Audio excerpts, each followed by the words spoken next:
হৈ যা বাচ্চা হৈ যা নহ'লে গব্বৰ সিং আহিব আৰু ইহঁত তিনিটাই মোৰ নাম চাম মাটিত মিলাই দিলে ইয়াৰ শাস্তি হ'ব জৰুৰ হ'ব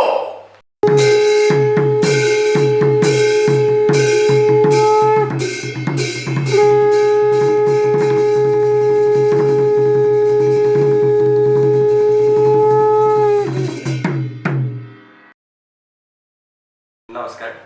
নতুন চিন্তা আৰু নতুন পৰিকল্পনাৰে আমাৰ ইউটিউব চেনেল পাঞ্চজনলৈ আপোনালোকক অভিনন্দন তথা স্বাগতম জনাইছোঁ আপোনালোকে নিশ্চয় জ্ঞাত যে আমাৰ ইউটিউব চেনেলটোৰ জৰিয়তে অসমৰ বিভিন্ন স্থানৰ কৃষ্টি সংস্কৃতি সাহিত্য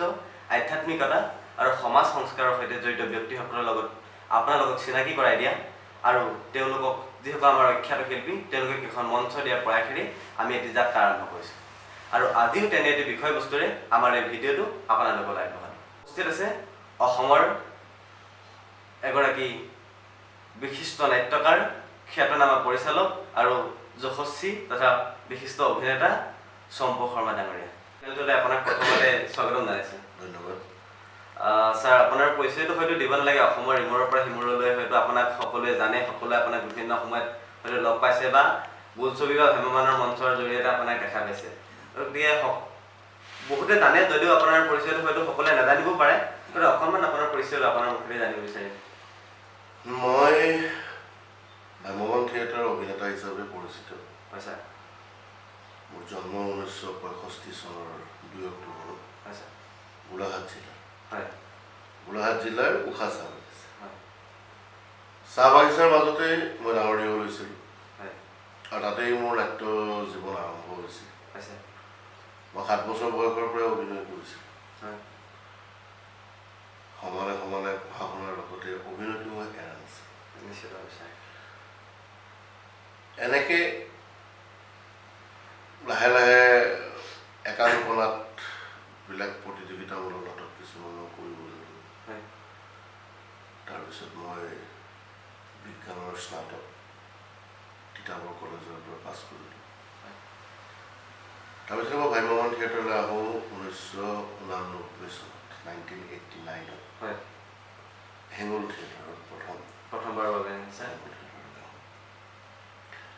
সেই যে আহিছিলোঁ হয় তেতিয়াৰ পৰা আজিৰ দিনটোলৈকে হয় একেৰাহে হয় মই থিয়েটাৰত কাম কৰিয়ে আছোঁ এইটো মোৰ 31তম 31 হয় দৰ্শকসকল ছাৰে ভ্ৰাম্যমানৰ মঞ্চখনৰ লগত 31টা বৰ্ষ অতিক্ৰম কৰিলে আৰু ছাৰ তাৰপিছত মই নাটক লিখা মেলাও ঠিক কলেজত পঢ়ি থকাৰ পৰাই কৰিছিলোঁ হয় নিশ্চিতভাৱে তেতিয়া এনেকৈ নাট্যকাৰ হিচাপে প্ৰতিষ্ঠিত হ'ম বুলি ভবা নাছিলোঁ হয় কিন্তু থিয়েটাৰলৈ আহি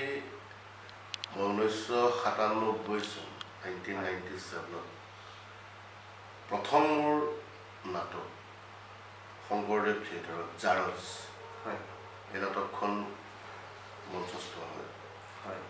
1997 চনৰ পৰা এতিয়ালৈকে মই নাটক লিখি আছোঁ হয় ছাৰ ইতিমধ্যে মোৰ নাটক অকণ খেলি মেলি হৈছে 71 নে 72খন হ'ল হয় লিখা হয় হয় হয় আৰু প্ৰত্যেকখন নাটকে ভ্ৰাম্যমানৰ মঞ্চত মঞ্চস্থ হৈছে নিশ্চিতভাৱে ছাৰ আপোনাক ধন্যবাদ জ্ঞাপন কৰিলোঁ হয় দৰ্শকসকল ছাৰৰ বিষয়ে আপোনালোকে যথেষ্টখিনি হয়তো গম পালে যদিও বিগত সময়ত গম পাইছিলে তথাপিও আজি আমাৰ চেনেলটোৰ জৰিয়তে গম পালে আৰু বহুখিনি গম পাব বহুত কথাই জনাম ছাৰৰ লগত বহুত কথা পাতিম ছাৰৰ ব্যক্তিগত বিষয়ে জানিম তেওঁৰ এই ভ্ৰাম্যমানৰ জগতখনৰ বিষয়ে জানিম আৰু বহুত কথা পাতিম তেওঁৰ মুখত সংলাপো হয়তো আমি শুনিম যদিহে ছাৰে আমনি নাপায় আপোনালোকক আমি শুনাম তাৰ আগতে হয় দৰ্শকসকল আপোনালোকে গম পায় যে আমি যিসকল ব্যক্তিৰ লগত আপোনালোকক চিনাকি কৰি দিওঁ তেওঁলোকক আমি চিনাকি কৰাৰ লগতে এটি সম্বোধনে আমি জ্ঞাপন কৰোঁ তেওঁলোকক অকণমান সন্মান জনাওঁ আমি যৎপূৰ্ণ আছে তাকে আমাৰ অসমীয়াৰ বাপতি সাহোন চিনাকি এখনি ফুলাম গামোচাৰে আজি ছাৰক অকণমান সম্বোধন জনাব বিচাৰিছোঁ ছাৰ ছাৰ ধন্যবাদ ছাৰ ধন্যবাদ এইকণ সময় দিয়াৰ বাবে আপোনাক ধন্যবাদ জনালোঁ এতিয়া ছাৰ আপুনি প্ৰথম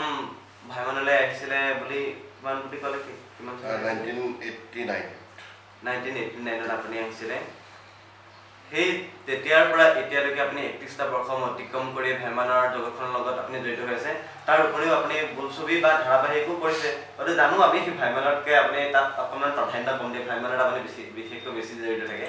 তেনেকুৱা বোলছবি আৰু ধাৰাবাহিকতকৈ আপুনি ভ্ৰমণৰ মঞ্চখনক বেছি গুৰুত্ব কিয় দিয়ে বাৰু গুৰুত্ব দিয়া কথা বুলি ক'লে আচলতে মই প্ৰথমতে ভাল পাওঁ একচুৱেলি ষ্টেজত কাম কৰি হয় সৰুৰ পৰা ষ্টেজত লৈ মই ষ্টেজক লৈ মই যিমানখিনি পাৰোঁ ষ্টেজতে মই নাটক কৰি মই ইয়াৰ প্ৰতি এই নাট্যকলাৰ প্ৰতি মোৰ আগ্ৰহটো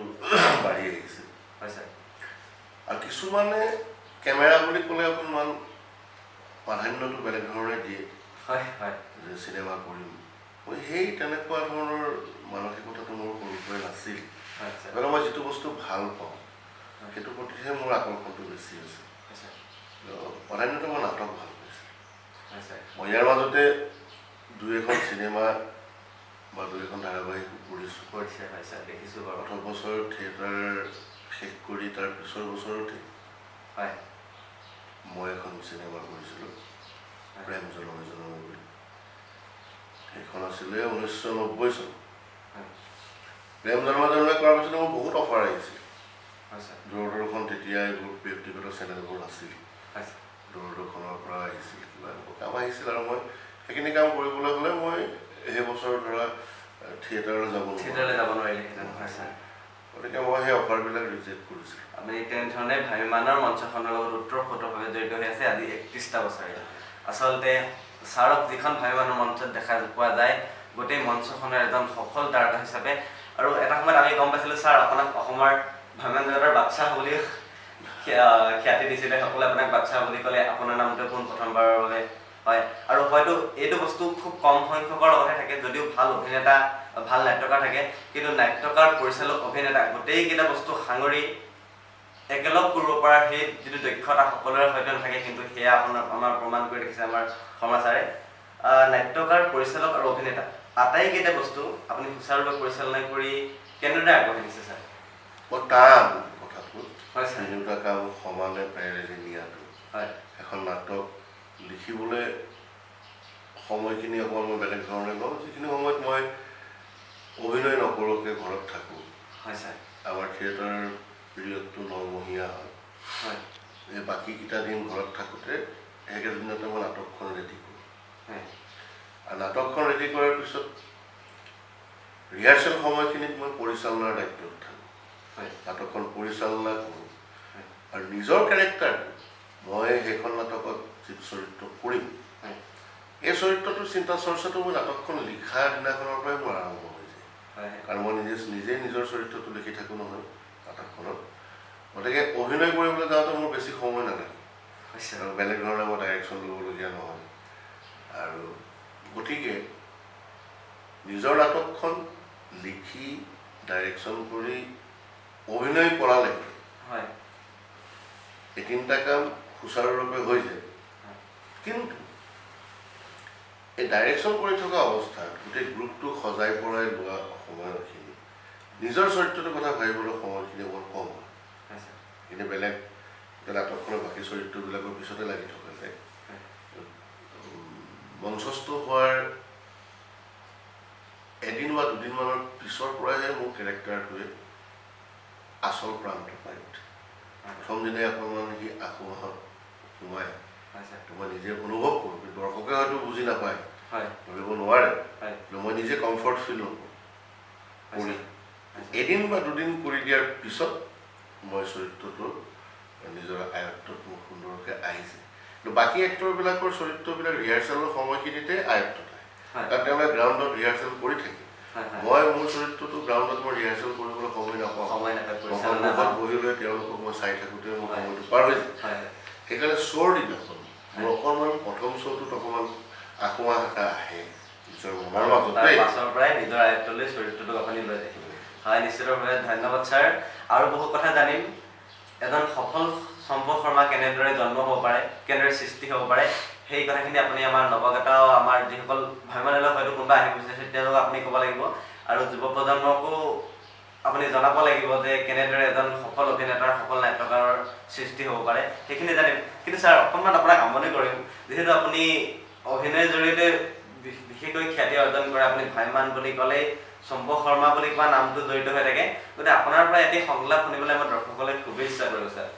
এটি কথা কওঁ, আজি কেইদিনমান আগতে নাট কোনখন আছিলে নাজানো বাৰু ছাৰ, কিন্তু এটি সংলাপ আমাৰ নাগৰিকত্ব সংশোধনী যিখন আমাৰ আইন বা বিধেয়ক আছিলে, সেই বিধেয়কখনৰ লগত জড়িত এটি সংলাপ আমাৰ ফেচবুকতে হওক ইউটিউবতে হওক খুবেই ভাইৰেল হৈছিলে। প্ৰতিজন অসমীয়াই ষ্টেটাছত দিছিলে, তেওঁলোকৰ বন্ধুসকলক শ্বেয়াৰ কৰিছিলে, তেনেদৰে এটি ভিডিঅ' মানে ভাইৰেল হৈ গৈছিলে। সেই সংলাপটো যদি অকণমান পাই ভাল লাগিব ছাৰ। এই সংলাপটো আচলতে যোৱা বছৰ মোৰ নাটকৰ আছিল, মহাকাল নাটক। মহাকাল নাটকখন আছিলে। আৰু মই নাটকখন দেখিছিলোঁ 18 চনৰ এপ্ৰিল মাহতে। তেতিয়া নাগৰিকত্ব সংশোধনী বিধেয়কখনক লৈ এনেই দুই এটা নিউজ ওলাইছিল, এনেধৰণে মানুহে মানে ভবাই নাছিল। কি কথা নাজানো, তেতিয়াই মোৰ অকণমান অৱচেতন মনত তাৰমানে ক্ৰিয়া কৰিছিল যে এই বস্তুটো এটা সময়ত কৰিব ধৰিছে। তেতিয়াই মই সেই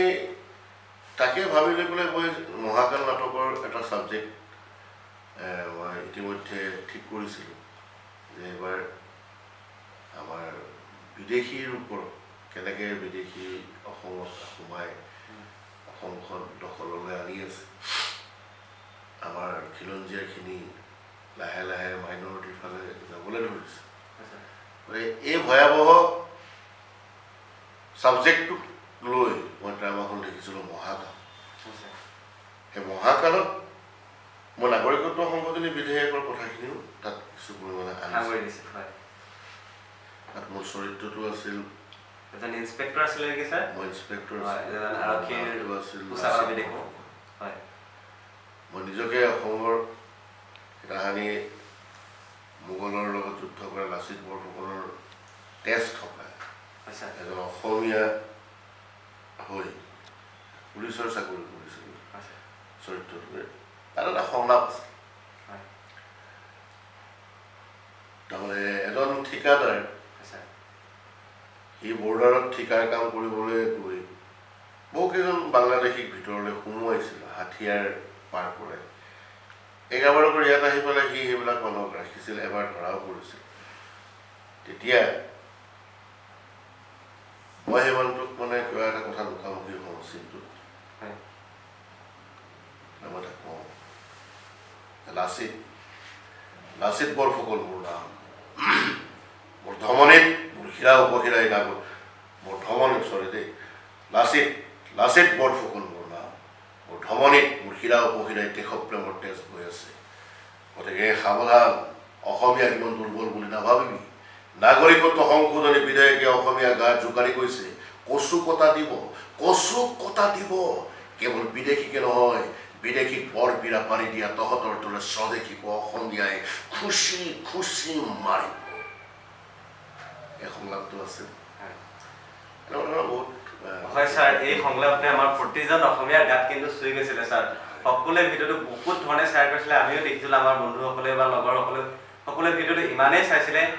আচলতে আপোনাৰ যিকোনো সংলাপেই হওক আপোনাৰ ক্ষেত্ৰত সঁচাই প্ৰাণ পাই আছে। কিন্তু এই সংলাপটো ইমানেই ভাল লাগিছিলে, মানে এজন অসমীয়া হিচাপে সেই ভিডিঅ'টো চাই আপুনি গৌৰৱ কৰিছিলে।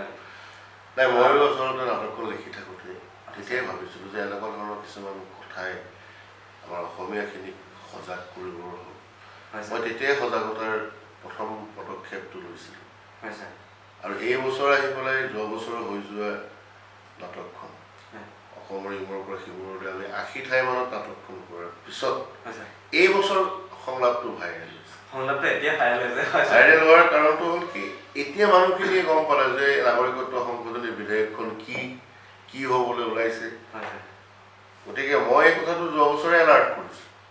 ঠায়ে ঠায়ে গৈ নাটকৰ মাধ্যমেৰে। আৰু যি কি নহওক, এনেকুৱা ধৰণৰ আমাৰ দৈনন্দিন ঘটি থকা কিছুমান জ্বলন্ত সমস্যাক লৈ মই নাটকৰ কাহিনীবিলাক ৰূপায়ণ কৰোঁ। আৰু মোৰ নাটকত সেইকাৰণে বাস্তৱতাৰ গুণ থাকে। নিশ্চিত ছাৰ। ছাৰ, অৱচেতন মনত ক্ৰিয়া কৰিবলৈ বা মানুহৰ মন মগজুক জোকাৰি যাবলৈ নাটক এটা সৰ্বশ্ৰেষ্ঠ মাধ্যম বুলি কেতিয়াবা আমি জানো মানে অভিনয়ৰ জৰিয়তে যেতিয়া কথাষাৰ আমাৰ দৰ্শকৰ ৰাইজৰ দৰ্শক প্ৰেমীৰ মাজলৈ আগবঢ়াই দিয়া হয় তেওঁলোকে মানে সেই বস্তুটো খুব সহজে আয়ত্ব কৰিব পাৰে আৰু নাগৰিকত্ব সংশোধনী বিধেয়কৰ সেই সংলাপটো চাগে সকলোকে সেইকাৰণে জোকাৰি গৈছে এই ক্ষেত্ৰত আপুনি কি ক'ব নাটকে মানুহক কেনেধৰণে কেয়াৰ কৰে ছাৰ তাকেতো এইটোৱে এই জ্বলন্ত প্ৰমাণ হয় ছাৰ ক্ৰিয়া কৰাৰ কাৰণে সেই সংলাপটো আজি ভাইৰেল হ'ল হয় ছাৰ আৰু চাই থকা সময়ত দৰ্শকৰ মনৰ কথাখিনি মই ওপৰৰ পৰা ক'ব নোৱাৰোঁ হয় কিন্তু হয়তো তেওঁলোকেও সেইখিনি সময়ত অকণমান হ'লেও চিন্তা কৰিছে হয় এনেকুৱা ধৰণৰ এটা নাগৰিকত্ব সংশোধনী বিধেয়কে এনেকুৱা কাম কৰিব পাৰে গতিকে কিছু হ'লেও তেওঁলোক এলাৰ্ট হ'বলৈ কিবা এটা সকাহ যে আমি এলাৰ্ট হ'ব হ'ম কিন্তু নাটকে অকল সমাজ ব্যৱস্থাৰ লগতে মানুহৰ মন মগজুবোৰ সমানে তেওঁলোকক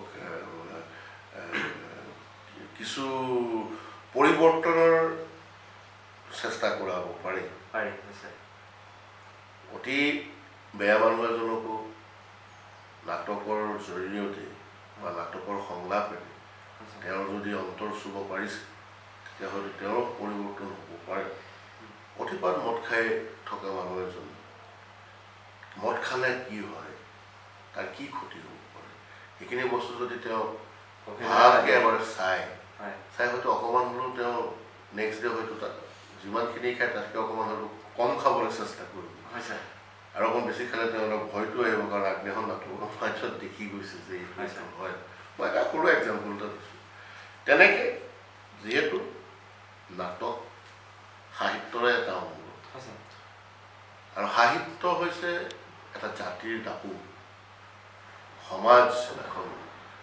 প্ৰতিষ্ঠা কৰাত সমাজ এখন গঢ় দিয়াত সাহিত্য সংস্কৃতিৰ অৱদান বহুত নাটকখনো নাটক হ'ব লাগিব এই সাহিত্যৰ অংগ হ'ব লাগিব এই কোনোবা মাৰ্কা মৰা চিনেমাৰ কপি হ'ব নালাগিব হয়নে তাত আমাৰ সমাজ সংস্কাৰৰ কিছুমান মেছেজ আহিব লাগিব গতিকে তেনেকুৱা নাটকে বহু পৰিৱৰ্তন আনিব পাৰে হয় দৰ্শকসকল আপোনালোকে গম পালে যে নাটকৰ জৰিয়তে সমাজ সচেতনতা সামাজিক দায়বদ্ধতা আৰু বহুখিনি আমাৰ দৰ্শক প্ৰেমীৰ মাজলৈ বা দৰ্শক ৰাইজৰ মাজলৈ নাটকে আগবঢ়াই দিব পাৰে ছাৰ আপুনি যিহেতু বৰ্তমান অসমখনত প্ৰতিষ্ঠিত বুলিয়ে কওঁ অভিনেতা হিচাপেই হওক বা নাট্যকাৰ হিচাপে হওক বা পৰিচালক হিচাপে হওক আপুনি এজন প্ৰতিষ্ঠিত ব্যক্তি গতিকে আজিৰ চম্পক শৰ্মাজন হ'বলৈ যাওঁতে আপুনি কেনেধৰণে যুঁজা কৰিছিলে বা কেনেধৰণে আপুনি নিজকে তৈয়াৰ কৰিছিলে বাৰু সেই প্ৰথমৰ সময়খিনিৰ পৰা আজিৰ সময়খিনিলৈকে এই চম্পক কেনেধৰণে নিজকে ইয়াৰ কাৰণে মই কোনো ধৰণৰ মানে আমাৰ কিছুমান আজিকালি যে বুদ্ধি কিছুমান কৰা যায় বুদ্ধিৰে কিছুমান কাম কৰে যে এইটো কাম কৰিলে মই ইয়াৰ পৰা জাপ মাৰি দিব পাৰিম মই বহুমান দূৰ পাই যাম সহজে জনপ্ৰিয়তা তেনেকুৱা ধৰণৰ কোনো ধৰণৰ ফৰ্মুলা মই ইউজ কৰা নাছিলোঁ মই নিজকে এজন সুস্থ অভিনেতা হিচাপে যিখিনি থাকিব লাগে এজন সুস্থ অভিনেতা হ'বলৈ হ'লে কেৱল ভাল অভিনয় কৰিলে নহ'ব মানুহজনো ভাল হ'ব লাগিব সমাজ জাতি মানুহৰ লগত দৰ্শকৰ লগত তেওঁৰ যিটো মানে এজন শিল্পীৰ যিখিনি মানে থাকিব লাগে সহযোগ সেইখিনিও মই সমানে কৰি গৈছোঁ আজি তোমালোকে আহিছা মই তোমালোকে কালি ৰাতি কৈছোঁ মই তোমালোকক না কৰা নাই এনেকুৱা ধৰণৰ কিছুমান মই এটা সৰু কথা এটা কৈছোঁ গতিকে নিজকে এজন অভিনেতা হিচাপে আগুৱাই নিবলৈ হ'লে এটা স্থানৰ পৰা আন এটা স্থানলৈ আগুৱাই যাবলৈ হ'লে আগবাঢ়ি যাবলৈ হ'লে নিজকে এখন বেমাৰ নোহোৱা সুস্থ গাড়ীৰ বুলি ভাবিব গাড়ী এখন এঠাইৰ পৰা আন ঠাইলৈ মুভ কৰিবলৈ হ'লে চকা টকাকৈ সকলো ঠিকে থাকিব লাগিব ইঞ্জিন ঠিকে থাকিব লাগিব তাৰ পাৰফৰ্মেঞ্চ ভাল হ'ব লাগিব এতিয়া ৰাস্তাত মানুহবোৰ খুন্দিয়াই নাযায় স্মুথলি গৈ থাকিব লাগিব স্মুথলি গৈ থকা গাড়ীখনে গৈহে এটা নিৰ্দিষ্ট স্থানলৈ পায়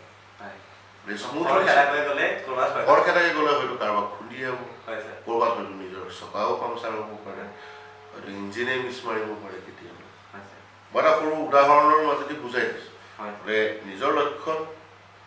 আগবাঢ়ি যাবলৈ হ'ল কেনেকৈ গৈ আছোঁ মই নিজকে ঠিক কৰি পেলাই মই নিজৰ কামখিনি কৰি আছোঁ বাছখনেও বা গাড়ীখনেও নাজানে যে সি কিমান দূৰ আগুৱাই গুচি গ'ল হয়তো চাব লাগিব মিটাৰত যে ইমানখিনি কিলোমিটাৰ গাড়ীখন আহি কিন্তু চলি থকা গাড়ীখনে কিন্তু নাজানে সি কিমান কিলোমিটাৰ আগবাঢ়ি গতিকে এজন অভিনেতাই নিজেই নাজানে সি কিমান লেভেল এটা গৈ পালেগৈ সমাজত সি নিজকে চাব নাজানে তাক চাব বেলেগে লাগে এইজন চম্পক শৰ্মা এনেকৈ আহিছিল আজি আহি এইটো জানিব পাইছে গতিকে এই কেলকুলেশ্যনটো এজন অভিনেতাই কৰিব নালাগে মই আমুক পাম ইমানখিনি পালোহি আৰু ইমানখিনি মানুহ মই যাম এই অংকটো কৰিব নালাগে নিজকে বা গাড়ীখনৰ যেনেকৈ টায়াৰ চকা টকাকেইটা সুস্থ কৰি ইঞ্জিনটো বেমাৰ নোহোৱাকৈ নিজৰ পাৰফৰ্মেঞ্চটো ভালকৈ কৰি গৈ থাকিলে নহ'বাকৈ এটা সময়ত মানুহে এটা স্থান গৈ পায়গৈ বা সফলতাৰ শিখৰত উপনীত হ'বগৈ পাৰে গতিকে তাৰ কাৰণে নিজৰ কামখিনি নিয়াৰীৰূপে কৰি যাব লাগে আৰু নিজকে সুস্থ কৰি ৰাখিবৰ কাৰণে যিখিনি প্ৰয়োজন সেইখিনি কৰি যাব লাগে আৰু ৰাস্তাই ঘাটে যাতে স্মুথলি গৈ থাকিব পাৰে সেইকাৰণে সমাজৰ মানুহখিনিৰ লগত তেওঁৰ নিজৰ ভাৱধাৰা বা তেনেকুৱা ধৰণৰ কোনো হেৰি নকৰাকৈ ভাল হৈ পেলাই আগুৱাই নিজৰ কাম কৰিবলৈ যিকোনো মানুহে সফলতাৰ এটা স্থান পোৱাৰ মানে হেৰি থাকে স্থান পাব পাৰে এগৰাকী সফল অভিনেতা হ'বলৈ যাওঁতে সৎ নিষ্ঠাৱান বা আদৰ্শৱান এই গোটেইখিনি গুণৰ প্ৰয়োজন সেয়াৰ ক্ষেত্ৰত আমাৰ উদাহৰণ আমাৰ এই শৰ্মা ছাৰ আমি যেতিয়া যোৱা ৰাতি তেওঁ নাট চাইছিলোঁ যোৱা ৰাতি ইতিহাস থিয়েটাৰ মঞ্চত আমি চাইছিলোঁ তেজে ধোৱা মানুহ নাটখন তাৰপিছত আমি ছাৰক এইটো অনুৰোধ কৰিছিলোঁ যে ছাৰ কালিলৈ আমাক অকণমান সময় দিব পাৰে নেকি আমাৰ ইণ্টাৰভিউটোৰ কাৰণে তেতিয়া ছাৰে একেষাৰ কথাই তেতিয়াই আমাক কৈছিলে হ'ব আহিবা তোমালোকে ইমান সময়ত তোমালোকে গুচি আহিবা আচলতে এয়াই আদৰ্শৱান এয়াই আমাৰ সফল এজন অভিনেতাৰ পৰিচয় এনেদৰেই এজন সফল অভিনেতাৰ জন্ম হ'ব পাৰে গোটেইখিনি কথা আপোনালোকক আঁতিগুৰি মাৰি আমাৰ ছাৰে জনাবলৈ দিছে আৰু কথা জনাব ছাৰ আকৌ অকণমান কিবা এটা সংলাপ এটা যদি আপোনাৰ মনত আছে তেনেকৈ কিবা এটা শুনাই নেকি পুৰণা সংলাপ হ'ব ছাৰ আপোনাৰ মুখত প্ৰতিটো সংলাপেই প্ৰাণ পাই উঠিব ভাল লাগে গতিকে যিকোনো কিবা এটা ধৰণৰ শুনালে ভাল লাগিব চলে বুলি এখন নাটক হয় ছাৰ মই লিখিছিলোঁ হিন্দী কথা ছবি চলেখনৰ নাট্যৰূপ দিছিলোঁ মই নিজে নাট্যৰূপ দিছিলোঁ তাত মই গব্বৰ সিঙৰ কেৰেক্টাৰটো কৰিছিলোঁ গব্বৰ সিঙৰ চৰিত্ৰটো চলেখন চালে মানুহে সদায় মনত ৰাখে চলে যদি তোমালোকে চাইছা হিন্দী কথা ছবিখন তাত হিন্দীৰ সংলাপটো আছিল আবে ঐ চাম অসমীয়াত মই আবে ঐ চাম চৰকাৰে মোৰ মূৰৰ ওপৰত কিমান টকা ৰাখিছে চৰকাৰ 50,000 শুনিলি 50,000 ইয়াৰ পৰা 50 খোজ দূৰৰ গাঁৱত যেতিয়া ৰাতি কেঁচুৱাই কান্দে তেতিয়া মাকে কয় হৈ যা বাচ্চা হৈ যা নহ'লে গব্বৰ সিং আহিব আৰু ইহঁত তিনিটাই মোৰ নাম ছাৰ মাটিত মিলাই দিলে ইয়াৰ শাস্তি হ'ব জৰুৰ হ'ব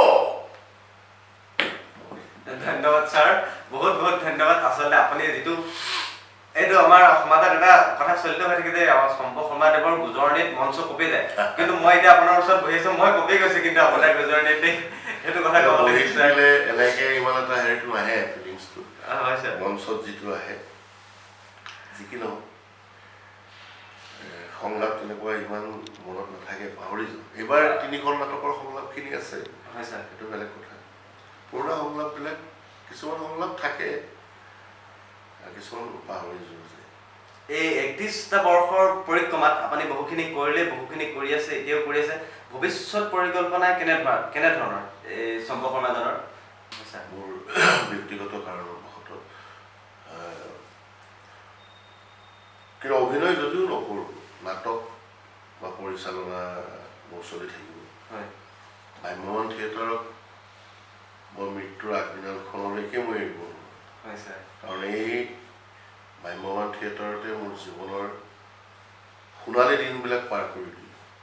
34টা বছৰ হয় এই ভ্ৰাম্যমান থিয়েটাৰৰ মাজতেই মোৰ যিমানখিনি যি জীৱনত হ'ব লাগিছিল হয় বিয়া বাৰুৰ পৰা আৰম্ভ কৰি সন্তান জন্মও হৈছিল মই থিয়েটাৰত থাকোঁতেই ঘৰত আজি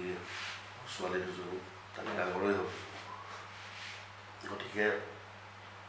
এই থিয়েটাৰক মানে ভ্ৰাম্যমান থিয়েটাৰক মই কেতিয়াও পাহৰিব নোৱাৰোঁ মোৰ শেষৰ দিনটোলৈকে মই ইয়াৰ সৎ চিন্তাই কৰি যাম ইয়াৰ উন্নতিৰ কথাই ভাবি যাম আৰু থিয়েটাৰত অভিনয় কৰিবলৈ এৰিলোঁ মই যিমানখিনি পাৰোঁ ভ্ৰাম্যমানক নাটকৰ মাজেদিয়ে হওক পৰিচালনাৰ মাজেদিয়ে হওক মই নিজকে জড়িত ৰাখিবলৈ চেষ্টা কৰিম কিন্তু অতি সোনকালে 3-4 বছৰমানৰ ভিতৰতে মই ভ্ৰাম্যমান থিয়েটাৰ এৰিব লাগিব সেইটো ফেমিলিৰ প্ৰেছাৰত ঘৰত মানুহগৰাকী অকলশৰীয়া হৈ যায় ছোৱালী পঢ়াৰ ক্ষেত্ৰত বাহিৰলৈ ওলাই যাবলৈ বাধ্য যিমান দূৰ জানো ছাৰ আপোনাৰ বাইদেউ অভিনয়ৰ লগতে জড়িত আছিলে তেওঁ এগৰাকী ভাল অভিনেত্ৰী তেওঁ বহুকেইখন চিনেমা আগতে কৰিছিল বিয়া মোৰ লগত বিয়া হোৱাৰ পিছত ভ্ৰাম্যমানতো মোৰ লগতে 2 বছৰ আছিল বিয়া পাতিয়ে আমি আহিছিলোঁ 1997 শংকৰদেৱ থিয়েটাৰলৈ শংকৰদেৱ থিয়েটাৰত মোৰ লগত এবছৰ থাকিল তাৰপৰা আবাহন থিয়েটাৰত এবছৰ থাকিল তাৰপিছৰ পৰা তেওঁ ঘৰত থাকে থিয়েটাৰত নাই তাৰ মাজে মাজে চিৰিয়েল কৰি থাকে এতিয়া ৰিচেণ্টলি এখন তেওঁৰ চিৰিয়েল ৰঙত চলি আছে আউখীৰ জোনাক আমি দুয়োটাই শিল্পী অভিনয় মাধ্যমটো সলনি হ'ব হয়তো এতিয়া অকণমান কেমেৰাত সময় দিব পাৰিম বা কেমেৰাৰ সোৱাদটো অকণমান ল'বলৈ জীৱনৰ শেষৰ সময়খিনিত চেষ্টা কৰিম মঞ্চত যিহেতু বহুখিনি সময় দিলোঁ আৰু হেঁপাহ নপলাই অভিনয়টো আৰু শেষ নাই সদায় নতুন নতুন অভিনয় বা চৰিত্ৰ ওলায়ে থাকে আপুনি যদিও মঞ্চখন এৰি হয়তো 2-3 বছৰ আৰু থাকিম বুলি কৈছে তাৰপিছত আপুনি হয়তো কেমেৰাৰ আগলৈ যাব আপুনি অভিনয় কৰিবলৈ কিন্তু হয়তো চাগে ভ্ৰাম্যমানৰ মঞ্চখনেও খুবেই এটা অভাৱ অনুভৱ কৰিব আপোনাক অসমৰ ৰাইজে অভাৱ অনুভৱ কৰাৰ উপৰিও ভ্ৰাম্যমানৰ মঞ্চখনে চাগে ভাবিব এটা মুধা খুঁটা হেৰুৱালো বুলি যিহেতু আপুনি সেই 30টা বছৰ আপুনি ভ্ৰাম্যমানক দিলে ভ্ৰাম্যমানক আপুনি আপোনাৰ ব্যক্তিগত দিশৰ পৰাও যথেষ্টখিনি আপুনি উন্নত কৰিলে বা বহুতখিনি অৰিহণা আপুনি জনালে আমি বিচাৰিম আপুনি ভ্ৰাম্যমানক এনেদৰে আগুৱাই লৈ যাওক আৰু বহুত বছৰ আপোনাৰ অভিনয় যাতে আমি চাবলৈ বিচাৰোঁ তথাপিও সময়ৰ আহ্বানত আপুনি কেতিয়াবা হয়তো এৰিব লাগিব কেমেৰা লাগিব কোনো বস্তুৱে স্থায়ী নহয় মই নহয় মোতকৈও বহুত ভাল ভাল অভিনেতা অভিনেত্ৰী ভ্ৰাম্যমানৰ পৰা বিদায় লৈছে তেওঁলোকৰ অৱদানতে ভ্ৰাম্যমানে আজি 50 বছৰ পাৰ কৰি নিজৰ সুকীয়া দখল লৈছে এই 50 বছৰীয়া এতিয়া 55 মানেই হ'ল 55 বছৰীয়া এই দীঘলীয়া ইতিহাস যিসকল ব্যক্তিয়ে নিজৰ ত্যাগ বা নিজৰ শ্ৰমৰ বিনিময় ভ্ৰাম্যমান ইণ্ডাষ্ট্ৰীটোক জীয়াই ৰাখিছিল তাৰো মই কিবা অকণমান এটা পাৰ্ট কোনোবা এটা অংগ হৈ ময়ো অকণমান সহায় কৰিছোঁ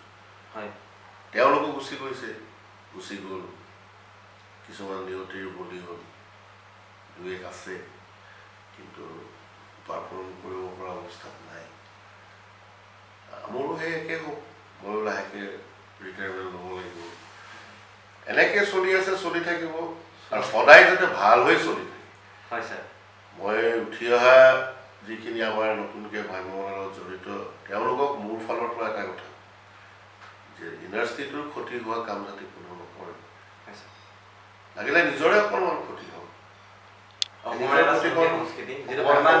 ঠিক কৰি ল'ব পৰা সংস্কৃতি পৃথিৱীৰ ক'তো নাই বুলি কয় অসমতে আছে এনেকুৱা এটা চহকী সংস্কৃতি ভ্ৰাম্যমানটোক যদি ক্ষতি কৰে নহয় তেতিয়াহ'লে ই আচলতে অসমৰ এটা বৰ ডাঙৰ বস্তু এটা অসমৰ আন এক চিনাকি বুলি ক'ব লাগিব বাহিৰত যিটো বস্তু পৃথিৱীৰ ক'তো বিচাৰি পোৱা নাযায় গতিকে এইটো ক্ষতি হোৱাটো মই কেতিয়াও নিবিচাৰোঁ আৰু ক্ষতি হ'লে অকল ভ্ৰাম্যমানৰ লগত জড়িত মানুহখিনিয়ে নহয় আমাৰ গোটেই অসমীয়া মানুহখিনিৰ ক্ষতি হ'ব কাৰণ যিহেতু এইটো উদ্যোগত 100% খিলঞ্জীয়া মানুহ জড়িত আৰু ই গাঁৱে ভূঞে চুকে কোণে সোমাই কোনোদিনে একো নেদেখা ঠাইতো গৈ সেই মানুহঘৰৰ পদূলিৰ সন্মুখত গৈ পেলাই নিজে মঞ্চত লগাই তাত অভিনয় কৰে সেই মানুহখিনিকো চাবৰ কাৰণে সুবিধা কৰে হয়তো গাঁৱৰ ভূঞাৰ সেইসকলে কেতিয়াবা চিনেমা হলত গৈ পিনি এখন চিনেমা হয়তো লাইভটো তেনেকৈ নোচোৱাকৈ পাৰে কাৰোবাৰ ঘৰত টিভি নাথাকে এতিয়া ঘৰে কিন্তু ভাইমান বস্তুতে প্ৰতি ঘৰ মানুহৰ পদূলিয়ে পদূলিয়ে গাঁও ভূঞে গৈ তেওঁলোকক নাটকৰ জৰিয়তে আমোদ দিয়ে আৰু সমাজ সচেতনতা বৃদ্ধি কৰে হয় নহয় ছাৰ যিহেতু ছাৰ আমি এতিয়া ভাইমানৰ বিষয়ে পাতি আছো আমি অজ্ঞাত বৰ বিশেষ নাজানো কিন্তু বৰ্তমান সময়ত ভাইমানৰ এই সাম্প্ৰতিক যিটো প্ৰেক্ষাপট তাৰ ওপৰত আপুনি কিবা অকণমান কয় নেকি ভাইমান সুপথে চলিছে নে ভাইমানৰ ক'ৰবাত কিবা বিঘিনি ঘটিছে আমি মানে কিছুমান ক্ষেত্ৰত কেতিয়াবা দেখো মানে বিশৃংখল কিছুমান আমি নাজানো তথাপিও কিছুমান দেখো যে সুধিছো প্ৰেক্ষাপটটো বিশৃংখল হয় বিশৃংখলতাৰ মাজেদি শৃংখলা আনিব লাগে হয় ছাৰ বিশৃংখল হয় অকল ভাগ্যৱান বুলিয়ে নহয় হয় ছাৰ বহু ক্ষেত্ৰতে বিশৃংখলতা আহে কেতিয়াবা কিন্তু তাৰ মাজতে শৃংখলাবদ্ধভাৱে আগুৱাই যাব পৰাটোহে আচলতে হয় ছাৰ এই ভাগ্যৱানতো তেনেকুৱা আজি বহু কথা এতিয়া অসমৰ দৰ্শকে জানিব পাৰিছে কিন্তু এনেকুৱা ধৰণৰ কথা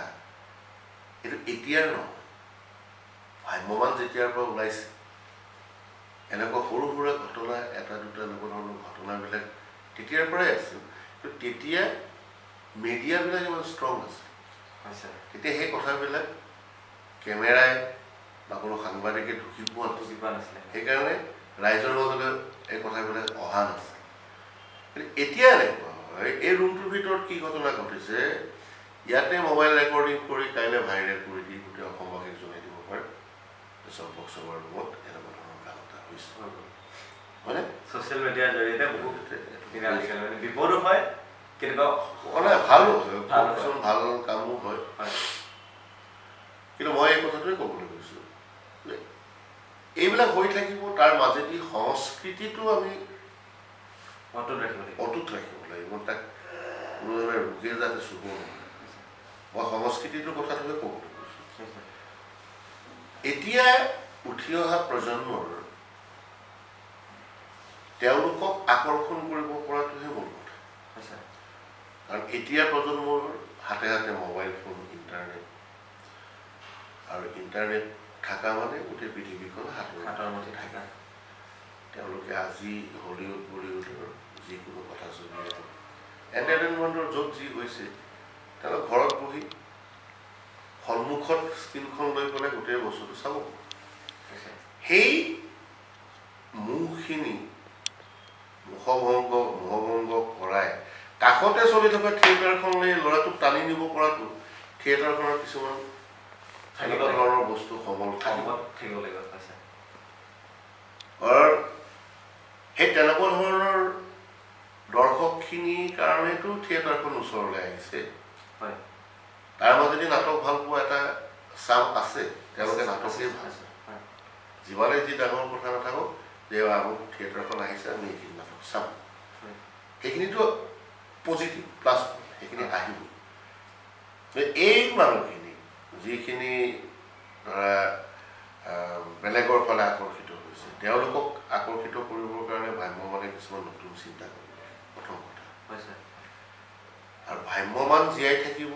তেতিয়াই যেতিয়া ই দৰ্শকৰ ৰুচিসম্পন্ন এটা মাধ্যম হ'ব লাগিব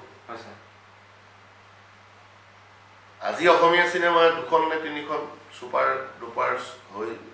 মাৰ্কেট দিলে কিন্তু ইয়াৰ আমাৰতো 90% চিনেমাই ফ্লপ হৈ আছে হললৈ মানুহ নাযায়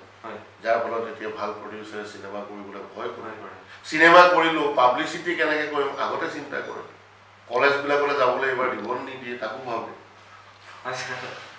দুই এখনতো গৈ তেনেকৈ আকৰ্ষণ কৰি পেলাই কিবা এটা ব্যৱহাৰ কৰিলোঁ তাৰ পিছৰ কিখন চিনেমাই কেনেকৈ গতিকে তাৰ এটাই কাৰণ আছে চিনেমাখন হিট বা সুন্দৰ হ'ব লাগিব নাটক ঠিক তেনেকুৱা হ'ব লাগিব। নাটকখন ওলোৱাৰ লগে লগে জনপ্ৰিয়তা পাব লাগিব আৰু ইয়াক সংবাদ মাধ্যমবিলাকে সহায় কৰিব লাগিব যে আমুক আমুক নাটকবিলাক চাওক ভাল হৈছে। মই এটা উদাহৰণে দিছোঁ, আজি ভ্ৰাম্যমাণ থিয়েটাৰ ধুমুজাত পৰিছে। প্ৰথম শত্ৰু হৈছে, শত্ৰু বুলি মই কৈছোঁ, আজি ভ্ৰাম্যমাণ থিয়েটাৰৰ শত্ৰু হৈছে ইণ্টাৰনেট। শত্ৰু বুলি এইকাৰণে কৈছোঁ, এই বিজি হৈ থকা মানুহখিনিক টানিবৰ কাৰণে এনেকুৱা এপাত বান সৃষ্টি কৰিব লাগিব ভ্ৰাম্যমাণে, যি পাত বানত এই ইণ্টাৰনেটত ডুবি থকা ল'ৰা ছোৱালীখিনিক কেনেকৈ ভ্ৰাম্যমাণমুখী কৰিব পাৰে। আৰু দ্বিতীয়তে গাঁৱৰ যিখিনি সহজ সৰল মানুহে কম পইচাৰে তেওঁলোকে নিজৰ পৰিয়াল চলাই আছিল, সেই মানুহখিনিক কিছুমান সুবিধা দিছে, কিছুমান প্ৰাইভেট বেংক কিছুমান যেনে বন্ধন চন্ধন এনেকুৱা বেংকবিলাকে দি পেলাই তেওঁলোকক ঋণ দিছে। সেই ঋণটো লৈ কিবা এটা কৰি সেই ঋণ পৰিশোধ কৰাৰ নামত ৰাতিপুৱাৰ পৰা ৰাতিলৈকে ইমানেই টেনশ্যনত থাকিব লগা হয় মানুহখিনি, তাৰ পৰা চান কাঢ়ি টিকেট এটা কাটিবলৈ তেওঁলোকৰ কোনো প্ৰব্লেম নাথাকে। ইও এটা মুখ্য কাৰণ হৈ পৰিছে। যিহেতু ভ্ৰাম্যমাণ থিয়েটাৰ আমি গ্ৰাম্য অঞ্চলত বেছিকৈ কাম কৰোঁ। দ্বিতীয়তে নাটকৰ অভাৱ হৈছে। ৰুচিসম্পন্ন ভাল নাটক লাগে। ভাল নাটক দুই এজন নাট্যকাৰ যদিও ওলাই আহিছে, সেইকেইজন নাট্যকাৰে ইমানকেইখন থিয়েটাৰৰ অভাৱ নোহোৱা কৰিব নোৱাৰে। গতিকে নতুন প্ৰজন্মৰ পৰা ভাল নাট্যকাৰ আহক, তেওঁলোকৰ চিন্তাৰে আজিৰ প্ৰজন্মই কেনেকুৱা ধৰণৰ ড্ৰামা ভাল পাব তেনেকুৱা স্ক্ৰিপ্ট তেওঁলোকে ৰেডি কৰক। আৰু প্ৰডিউচাৰবিলাককো মই কওঁ, তেওঁলোকেও এই উঠি অহা ল'ৰা ছোৱালীবিলাকৰ স্ক্ৰিপ্টবিলাক নাটকবিলাকত গুৰুত্ব দি পঢ়ক, জানক। যদি জানিবলৈ ইচ্ছা নকৰে নাট্যকাৰজনৰ পৰা কি লিখিছেনো তেওঁ তাৰ ভাৱধাৰাখিনি লওক। এটা সেই পুৰণা ঢঙতে যদি ভ্ৰাম্যমাণ চলাই থাকিম বুলি ভাবে, আল্টিমেট ভ্ৰাম্যমাণ এটা সময়ত গৈ পেলাই নিজৰ তাৰ অস্তিত্ব নোহোৱা হৈ যাব। এটা দৰ্শকৰ ৰুচি সম্পন্ন এটা মাধ্যম হৈ থাকিলে ভ্ৰাম্যমাণ থিয়েটাৰ ভৱিষ্যত অতি সুন্দৰ হ'ব। সেই কথাষাৰ মই কোৱা নাই, কৈছে আমাৰ এই চম্পক শৰ্মা ছাৰে। আৰু বহুখিনি কথাই আপোনালোকক ক'লে, বহুখিনি কথা শুনিলে। আমি বেছি সময় নলওঁ। সন্ধিয়া লাইটৰ ছাৰৰ নাট আছে,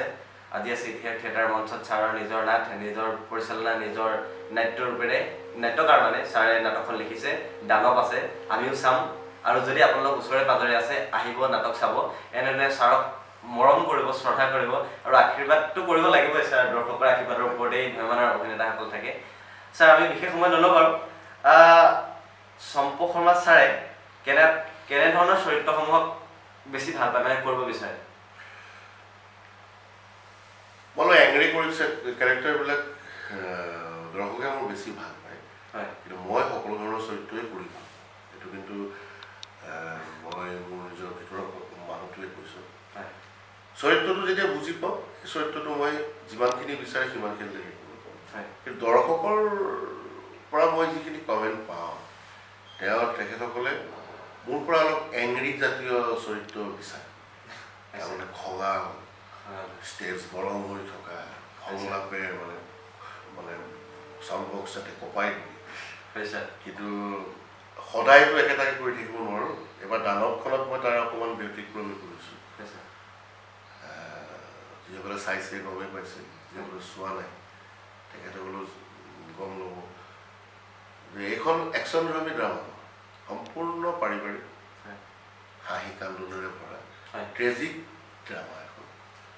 ট্ৰেজেডিক মই অলপমান বেছি প্ৰাধান্য দি পেলাই অকণমান চেঞ্জ কৰি চাওঁ। তেওঁলোকে ভাল পাইছে। একেৰাহে নলবাৰীৰ ৰাসত 12টা দৰ্শনীয় হৈছে। গতিকে মোৰ চৰিত্ৰবিলাক অকণমান হাই ভল্টেজ বিচাৰে, ময়ো কৰিবৰ কাৰণে চেষ্টা কৰোঁ হয়। অহা বছৰ মই নিজে থকা নাটকখন অলপ হাই ভল্টেজেই হ'ব ৰাজতিলক থিয়েটাৰৰ কাৰণে ইতিমধ্যে ৰেডি কৰি আছোঁ মই মহিষাসুৰ অহা বৰ্ষত আপুনি ভাইমান মানে ৰাষ্ট্ৰীয় লগত থাকিম নাটকখনৰ নাম হৈছে মোৰ মহিষাসুৰ আৰু মহিষাসুৰ নাটকখন অকণমান বেলেগ ধৰণৰ তাৰমানে মই এটা হেৰি দিছোঁৱেই মানে বিজ্ঞাপনৰ নামত তলত এটা লাইন দেখি দিছোঁ অহাবাৰ দুৰ্গা পূজাত মহিষাসুৰ নমৰে কিয় নমৰে সেই কথাখিনি জানিবৰ কাৰণে মহিষাসুৰ চাম অহাবাৰ দুৰ্গা পূজাত মহিষাসুৰ নমৰে আৰু নামাৰে কোনে আমাৰ চম্পক শৰ্মা ছাৰে নামাৰে এনেধৰণে ভাইমানৰ মঞ্চখনত কেতিয়াও অসুৰ নমৰে মানে ভাল মানুহৰ জন্ম দি যাব আমাৰ শৰ্মা ছাৰে শৰ্মা ছাৰৰ কেইটামান প্ৰিয় বস্তু যেনে ধৰণৰ প্ৰিয় খেল প্ৰিয় বস্তু প্ৰিয় খাদ্য প্ৰিয় চিনেমা প্ৰিয় অভিনেতা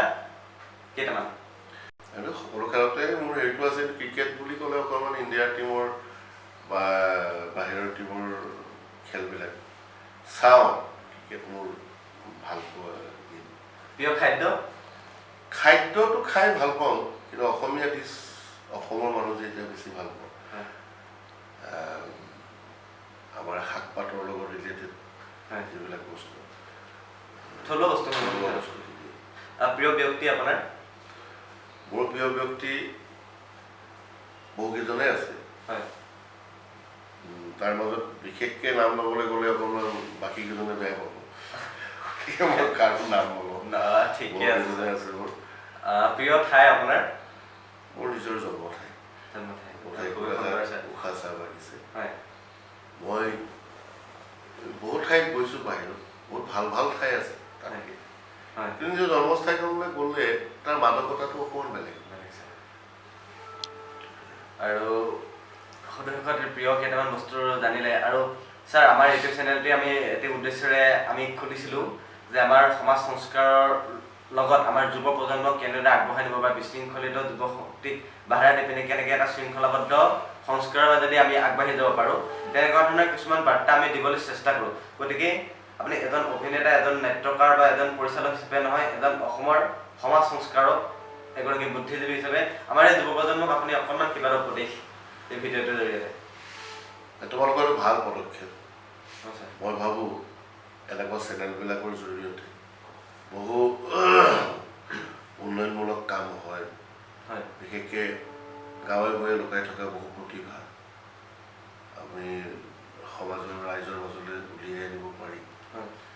বা কিছুমান নজনা কথাও জানিব পাৰি তোমালোকৰ এই প্ৰচেষ্টা মই শলাগ লৈছোঁ তোমালোক উঠি অহা ল'ৰা গতিকে এনেকুৱা ভাল কাম প্ৰথম এই চেনেলটো খুলি এনেকুৱা গঠনমূলক চিন্তা চৰ্চা কৰাটোৱেই তোমালোকৰ এটা পজিটিভ চাইন এইটো ভাল কাম তোমালোকে এইখিনি সময় বেয়া কামত কটোৱা নাই ধ্বংসমুখী হ'বলৈ যোৱা নাই গতিকে এনেকুৱা ধৰণৰ গঠনমূলক কাম কৰা ভৱিষ্যত ভাল হ'ব আজি ইউটিউব চেনেল খুলি পেলাই যি কষ্ট কৰিছে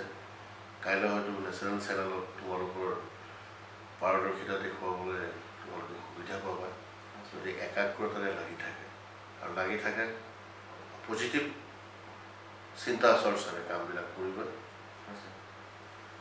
সমাজৰ লগত ৰিলেটেড কাম যিহেতু কৰিবলৈ লৈছে গতিকে ইয়াত নিজৰ স্বাৰ্থটোতকৈ সমাজৰ স্বাৰ্থৰ কথা বেছিকৈ ভাবিবা তোমালোকৰ উন্নতি সদায় কামনা কৰিলোঁ তোমালোকৰ চেনেলটিলৈও মোৰ ফালৰ পৰা বহুত বহুত শুভেচ্ছা থাকিল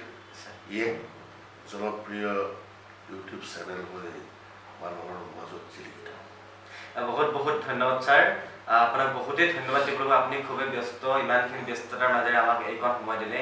আপোনাক অকণমান আমনিও কৰিলোঁ আমাৰ দৰ্শকসকলক অকণমান প্ৰমোট দিবৰ কাৰণে আপোনালোকৰ পৰা কিবা এটা বিচাৰে যে দৰ্শকসকলে আমিও বিচাৰোঁ দৰ্শকসকলেও বিচাৰে গতিকে এই কিবা এটা জানক আপোনালোকৰ পৰা কিবা এটা শিকক বা পাওক তেনে এটা উদ্দেশ্যৰে আপোনাক এইকণ সময় আমি আমনি কৰিলোঁ আমি ভিডিঅ'টো শেষ কৰিম তাৰ আগত ভিডিঅ'টো ছাৰ আমি ভিডিঅ'টো শেষ কৰিম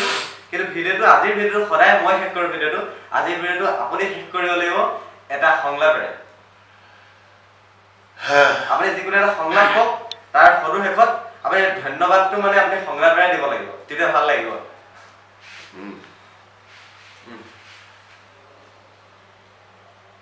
মই কোনো নাটকৰ বা চিনেমাৰ সংলাপ আগতে লিখি থোৱা সংলাপ নকওঁ। মই এতিয়াই ঠাইতে চিন্তা কৰি এটা সংলাপ আকাৰেৰে কথাখিনি কওঁ। ই সংলাপ হয়নে নহয় নাজানো।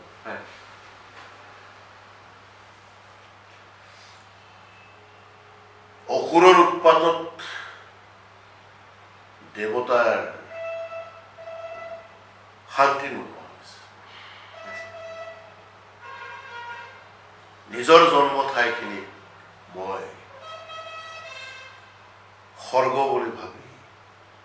ইয়াৰ মানুহখিনিক দেৱতা কৰি দেৱতাৰ দৰে ভাবি মোৰ কামখিনি কৰি গৈছে। ইয়াৰ মাজত সোমাই থকা দুটামান অসুৰে মোক সপোন বাস্তৱ হ'বলৈ নিদিলে।